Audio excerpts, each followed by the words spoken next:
The next chapter is to do with those things which are makruh for a person who's fasting, and those things which are not makruh, and those things which are mustahab. 7 things which are makruh. Tasting something or anything, having a little taste, yes, this will break, this is makruh. It won't break it because it hasn't entered the body. Chewing on something without any excuse, this is makruh. He says chewing rubber, and I translate this as rubber. The reason is it was like chewing gum, but not chewing gum as well. It was like a rubber substance, but had no flavor to it. Generally, you find that in books that students used to eat this. As you know that sometimes chewing something while studying, not in class though, it's bad habit chewing in class, yes. But while you're sat at home, if you bite something, yes, it's meant to be good for thinking and for your brain. Keeps it sharp while you're studying at home. So the students used to have a habit of biting on rubber, something rubber.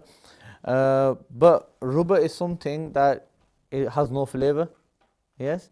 It has no moisture that it can bring out, yes. So you're not really eating it and you're not swallowing any flavor from it. Yeah? So this is what this means.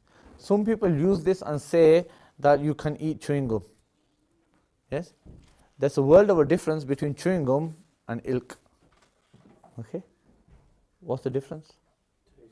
Taste? Yes? The ilk is just one thing, one substance.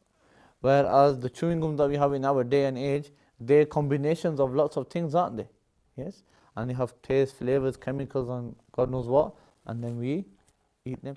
Next thing is qubla and mubashara.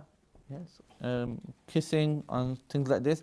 With these things is that if there's no, if a person has security, yes, that he won't end up breaking his fast, then these things are not makruh.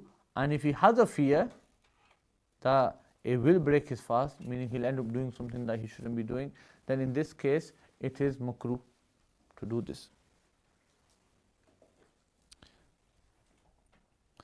To gather the saliva in the mouth and then swallowing it, we mentioned that is makruh to do.